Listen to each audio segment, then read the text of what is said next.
So I graduated in December 2020 actually, and I didn't start working until March 2021.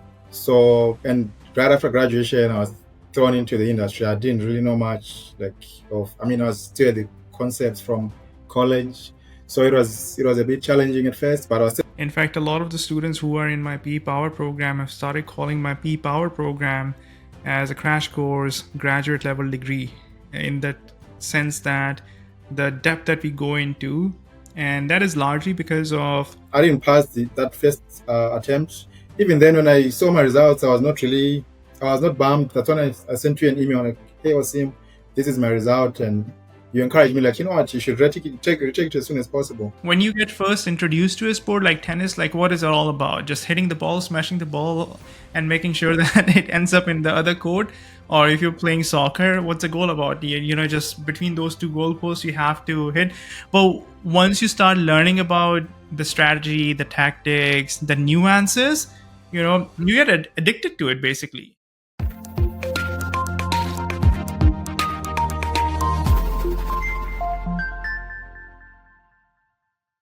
Hi, Tonde. Hi, Wasim.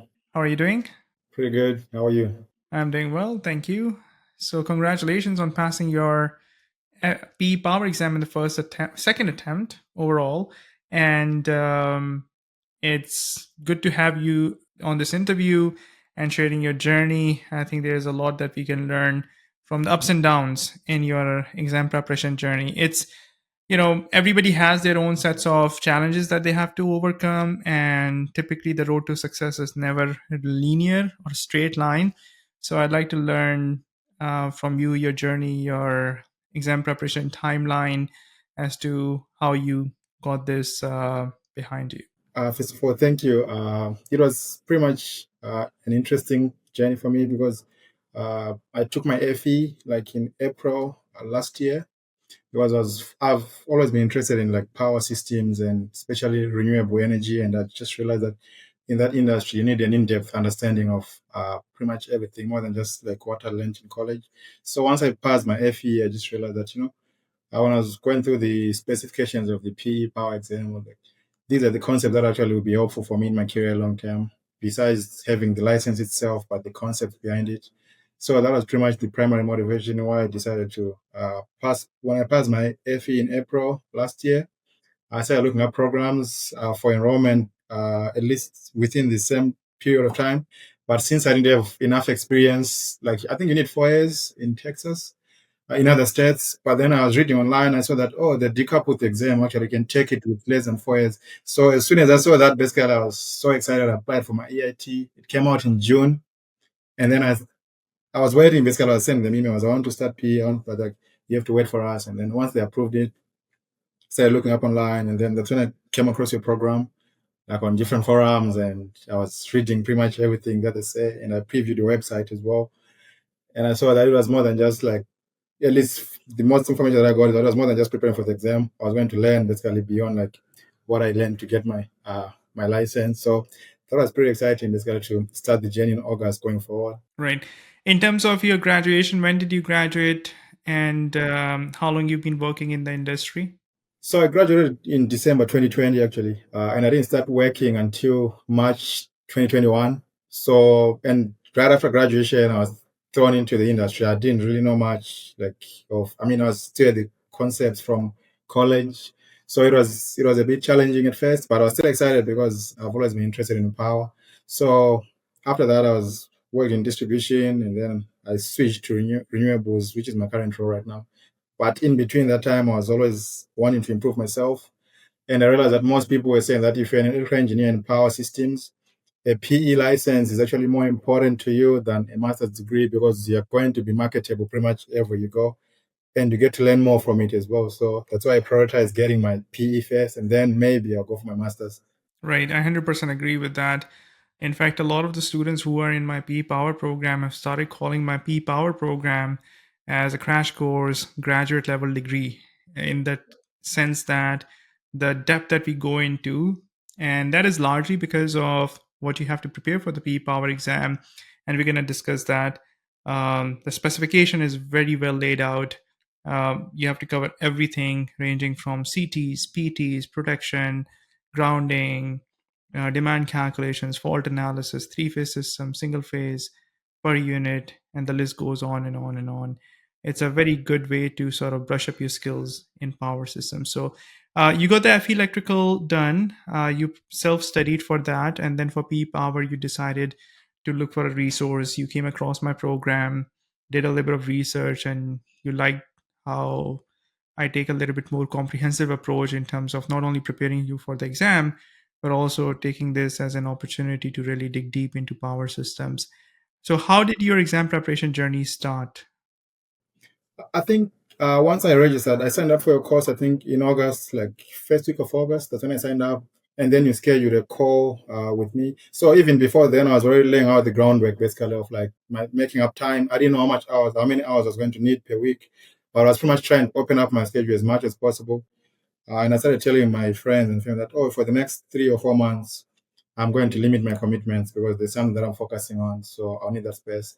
So once I signed up for a program and I spoke to you, and you gave us the game plan basically of like what you're supposed to do. So I bought the book, like I purchased the on-demand course. I bought the PE Power exam as well, and I picked my exam date as well. So I wanted to get pretty much everything out of the way so that I can focus on the class without any distractions. So it was exciting to have kind of a structure of like this is what I'm following. Of course, there were minor deviations along the way, but for the most part, basically that's what I stuck to. Like plan that you gave us, and also like improvising in terms of my time as well. Right. And then you took your first attempt just before the holidays in December, right? Yes, Last it year? was in December. Yes, and I was really excited to check the exam because I knew that I'd learned more than enough basically because that was my exam date. But I didn't pass that first attempt. Even then, when I saw my results, I was not bummed. That's when I sent you an email like, "Hey, Osim, this is my result," and you encouraged me like, you know what, you should retake it as soon as possible. So I went to register again because I knew that I was going to go through pretty much the whole material in the new year. I signed up for January when that exam got cancelled in Texas because of weird weather issues. But even then, I knew that even if I'm going to take it in April or whatever, I'm still going to do the same groundwork or cover up some areas that I had weaknesses. And in hindsight, I feel like it was much better for me to take it in April now instead of January because I feel like I had more than enough time to polish up everything that we had discussed in class. And actually, I felt very confident when I finally went like for the exam like this month. So Right. Kudos to you for jumping right into it. And you were ready to take the exam as soon as possible. Although the game plan that we laid out and we discussed, we identified some of the gaps in term based on your diagnostics, and then came up with a game plan which involved consolidating knowledge. As you know, in the P Power exam, and I think that same goes for FE electrical, and same goes probably for any exam that any technical exam, any engineering exam that we take. There is a phase where you have to sort of understand the core concept broadly, right? So that is the exploration phase, if you can call it that. And then you get to know what you don't know. In other words, you get to know about your weaknesses. You get to know what is clicking easily with you, what is not clicking that easily, or what is not clicking at all, right? And in the program, as you know, there's a built-in progress tracker. Then there is a spreadsheet for qualitative analysis for your own self-studying, self-assessment. And once you have gone through that phase, then the final phase, really driven by practice exams or mini exams or study guide problem sets or the homework assignments, is really to consolidate the knowledge. And generally speaking, what happens if you don't give yourself sufficient time and stuff comes up? I mean, we all have good intentions in terms of getting things done as soon as possible so that we can move on with our lives, right? Especially with the P Power exam, as you probably experienced. And love to hear your thoughts on that. It really overtakes your life, right? You don't have any social life. You're all the time thinking about it under that nagging stress and the heavy burden that you're always carrying on your shoulder, invisible burden, right? So, so there is that temptation to get over with it as soon as possible. And that's where in the last phase, sometimes things can be a little bit problematic because until unless you take time to button every single concept up, unless you take time to really connect the dots, unless you take time to draw a through line, right, between different concepts, right? And then really basically seamlessly take it from A all the way to Z. Your preparation is not necessarily bulletproof. And it may never be bulletproof because of the open endedness of the exam, but at least things that you can control, you've controlled. And then you are more confident and comfortable taking on the exam, right? So that last piece, I think, came together very nicely for you, right? In the second attempt. Definitely did. And also, I started to because I knew that some of the questions in the exam you're not going to be really sure, and the strategy that you discussed with me as well before my exam. So when I went in, basically, I was laser focused on things that I can actually go through and understand, because time is not a problem in the exam, but actually you have to know that you have to focus on things that you understand first, and it helped with my confidence too as I kept going through the exam. I could actually now, whenever I go back to the problem that I left before, I could cross reference and look at all the resources. And sometimes, actually, I was looking even like, other resources that they provide, like the NEC, to see if I see any key terms and whatever. So I feel like looking up, like addressing the problem that I understood first, the questions, which was like most of them, at least like as far as I was concerned, gave me more confidence actually for me to go back and actually try my best on the one that I didn't understand. Like you said, it's a very, you can prepare so much, but the approach basically, like, they can come from every way, but as long as they're prepared and confident, I think you stand a chance. Exactly. So let's talk a little bit about keeping yourself motivated, managing your time, energy, focus, and also trying to keep your mental peace with not being able to participate in all the social events, not seeing your friends, family, maybe pulling back on your leisure activities. So, what was your approach? Like, what was your mindset? How did you cope with that? Because it is not a one weekend game, it's not a 1 week game or even a 1 month game, right? We are talking about multiple months of preparation and potentially, not getting it done in the first attempt, which again requires even more character, more grit, more perseverance. So, what was your mindset working through this? I think for my first attempt between August and December, basically, I had a lot of events in between. But I also knew that my priority, basically, if I had a short trip, and I even told my manager at work that I'm actually preparing for my PE, so it was a bit easier because he understood sometimes that, oh, actually this week I'm going to be maybe working from home, or this week I'm going to be coming in, and he understood that, so it was really helpful. Um, and for my pretty much personal thing, like going to the gym and traveling, I knew that it was pretty much, I had 3 months to prepare, and then once I'm done with that, I was going to be able to do these things. So I sacrificed a lot of those things, basically, like traveling to like visit family, and they understood as well, because I told them this is very important for my career path. And so also for me it was easier because my commitment to it meant that I had a strict like schedule that I was sticking to. So even if I had distractions every once in a while, I knew that this is what I'm supposed to meet this week. So that was my first attempt. I would say for the second attempt, it was less hectic because I had the foundation already. So it was more like revisiting already what I already knew and addressing like some key concepts and understanding the concepts. And I had a longer span actually between December and April.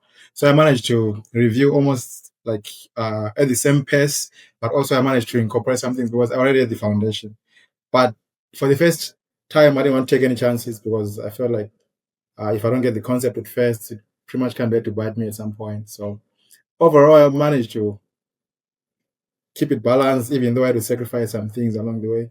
I knew that my end goal was basically to pass the PE and understand the material. So that was, that was a game plan that worked for me. Of course, it's different for everyone depending on your work schedule and your family commitments. But Yeah. Keeping the end goal in mind is always good. I don't know if you've heard about this story. Michael Phelps, the swimmer, apparently he had a note to himself by one of the other swimmer, Ian Thorpe. I'm not sure 100%. He was an Australian swimmer in Olympics, and he actually said that it is impossible to get X number of gold medals as a swimmer. I mean, and Michael Phelps is probably not going to get it. He's the most decorated Olympian in the history of Olympics, right? And that statement from the other swimmer who had retired basically, but he was really good, Ian Thorpe, if I'm not mistaken. I'm forgetting his name, but he actually put that in front of him, and he would look at that statement that you cannot get this done, and It's like that end goal in mind is a very, very good refresher, right? And despite the setback, you're like, I want to get this done and I'm willing to put in the time and effort. How did the program help you in terms of your exam preparation? How did it help you as a one stop shop in terms of the lecture content, the explanation, the practice problems, the support system within the community, the study guide, the resources? How did it make your preparation more efficient and effective? I think even before the when I joined your class, actually, you told me to go through the on-demand course material to get the study guide and to start like pretty much going through like this material from scratch. So I like that even before we started the like live class, I already had material to go through to build up like basic understanding and have some questions in place. So by the time we started the live classes, basically I just like the chronological order because even if I was in the live class, some concepts were already familiar to me, and the level of organization of the like on-demand course basically made it easier because you can always go back to your homework assignments if you don't understand the concept and redo it again after you've watched the live on-demand like class. And also you have a study guide on the side to be attempting specific problems that are specific to the class for that week. So I just like that the stepwise basically process that was everything was interdependent on each other. So once you have all these resources in one place, it was really helpful for me. And also that's why I felt like it was more like of learning to actually understand the material because you had so many resources of pretty much the same thing. You have the study guide, it has different problems about the same chapter. We go to the homeworks, there are different problems, and then you go like the live class as well. So consolidating all of those is like pretty much you have 3 attempts or 4 attempts, including the practice exams, to understand the concept or the specific chapter that you're addressing. So I feel like the program basically kept me in check for the most part, but most importantly, the material was well organized enough. Even if you're playing catch up, it was easier because sometimes I'd miss the live class, but in the evening, whenever I have time, I can pretty much go through it and then I have my study guide and I'm solving problems on the side. So I felt like the level of planning for the programming on its own, basically, and the suggestion that you made for us to get the study guide and also have a tracker, the spreadsheet to see where we stand. Once you attempt a chapter, you can rank yourself. So I used all those materials that you gave me. So That's great. I mean, you can have all the resources, you can have all the planning and whatnot, but at the end of the day, it's all about execution.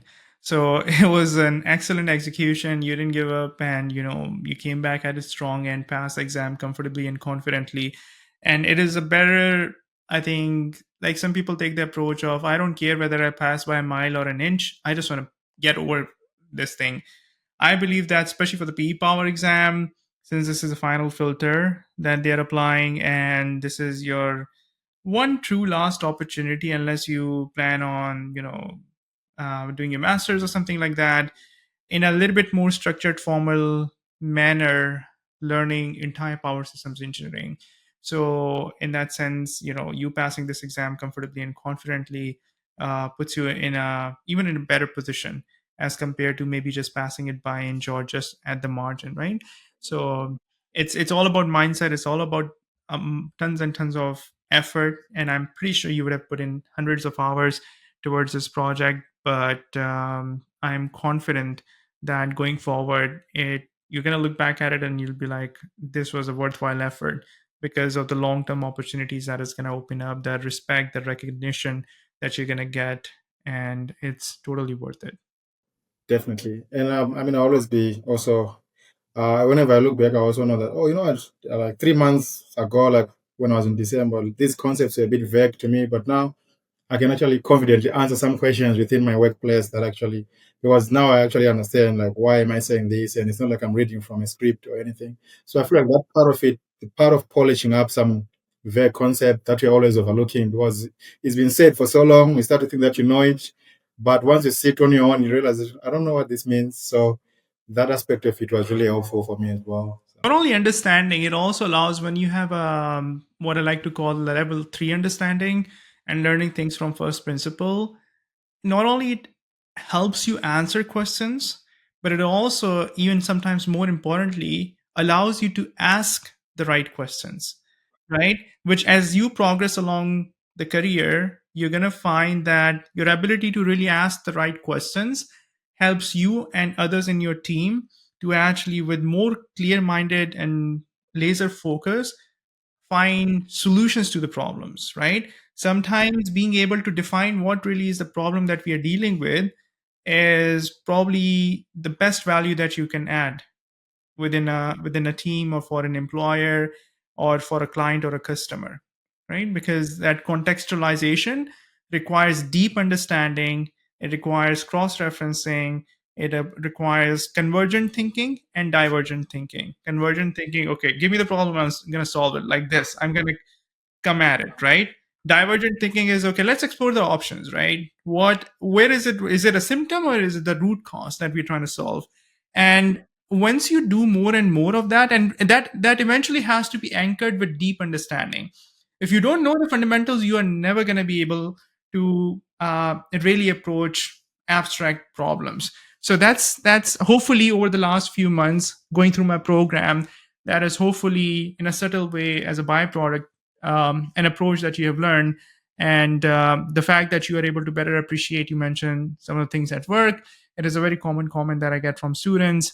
um, and take this attitude forward, and I'm confident that great things await for you in the career. And I look forward to also seeing you in the advanced power systems courses initiative that I've basically started. And learning is a lifelong process, so it's great. And I appreciate that, Pasim. And of course, I've gotten actually a more like interest in power systems as well, because the more you understand something, the more it becomes interesting to you as well. So this course was pretty much an amazing like, foundation for me to actually start to actually understand like what I work on, and also be curious enough to know what lies ahead as well. Because once you have the understanding, you're curious to know what's ahead. Unlike if you don't know what you're doing now, you pretty much be settled on that because that's your primary focus. So Yeah. Yeah. It's like any sport, right? When you get first introduced to a sport like tennis, like what is it all about? Just hitting the ball, smashing the ball, and making sure that it ends up in the other court. Or if you're playing soccer, what's the goal about? Just between those two goalposts, you have to hit. But once you start learning about the strategy, the tactics, the nuances, you get addicted to it basically. Because then the fine details start intellectually stimulating you, right? And then you're able to appreciate the nuances, and that's where all the fun is. And you won't be able to obviously appreciate that, whether it's sport, whether it is any knowledge area, whether it is any skill like carpentry, woodwork, right? Automotive repair, like some people enjoy all of that stuff, right? But only the person who's able to appreciate it deeply is enjoys it a lot more, right? So thanks a lot for your time, Tonde, and I really appreciate it. And once again, many congratulations. thank you so much for your time as well, and thank you for everything. I appreciate this time as well. Thank you. If you're new to this channel, please consider subscribing. On a weekly basis, I'm creating content for FE Electrical and PE Power Exam preparation. I also discuss topics related to electrical engineering with a focus on power systems engineering. If you'd like to learn more about my FE Electrical and PE Power Exam preparation programs, please visit my website, StudyForFE.com.